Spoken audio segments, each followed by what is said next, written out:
This week, New York Post sports columnist Steve Serby linked up with Giants rookie wideout Wan'Dale Robinson for his weekly Q&A. But now it's time for a little Q&A with Mr. Serby on another edition of Sundays with Serby. So Steve, how does the Big Blue receiver feel he is impacting winning with the team in his first season? Wan'Dale Robinson, the Giants' second-round draft choice, one of the few people that I don't have to look up to. He's only 5'7", but he considers himself the best player on the field. As far as criticism, which he's heard all his life, it goes in one ear and out the other now. He believes that nobody can stop him on the field once he has the ball in his hand. He is fearless. He's been taught to be fearless by his father since he was 5 years old. He believes he can make an impact. He was frustrated with a knee injury, missing the first 5 games, but he's a guy that he's not Tyreek Hill. Let's understand that, but he can do some Tyreek Hill things in an offense that badly needs some big plays. So, and it would be nice if Kadarius Toney could join the party and help out Daniel Jones, still fighting for his Giants career. But the thing about Wan'Dale, you know, he's got a Mamba mentality tattoo behind his right ear.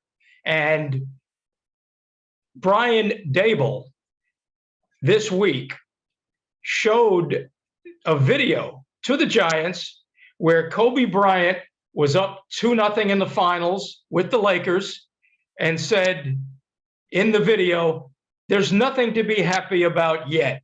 So this was Daboll's method of getting across the message that there is no complacency here with the Giants. We're 5-1, but we haven't done anything yet. Nothing to be happy about yet. But Wan'Dale will try to make Daboll happy and Giant fans happy. Scored his first touchdown last week. His parents were at the game at MetLife. Had a nice reunion after the game, a special occasion. More touchdowns to come for this kid, and he's going to be one of the more exciting players to watch. Listen, Dexter, I got one question for you. I want to continue our rolling Q&A.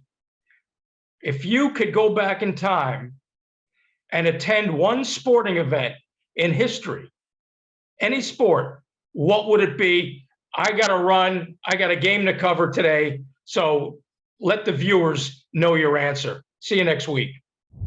Really good question, Steve. My answer here is a good one, I think, for me. I grew up a Knicks fan, diehard Knicks fan. Fortunately, since the time, we've never seen the Knicks win. So I have to go with the 1970 NBA Finals, Game 7, Knicks versus Lakers, where the Knicks won their first championship, 113-99. Willis Reed returned in Game 7 from injury. Everybody knows the story. Walt Clyde Frazier dropped 36 points, 19 assists. If I had to go back to one game in history, I would have gone back to that, because you know what? I would have got to see in person the Knicks winning a championship. But we're still waiting for that. Some of us are. That is it for this edition of Sundays with Serby. Thank you, Steve Serby. And check out his Q&A with Wan'Dale Robinson at NewYorkPost.com.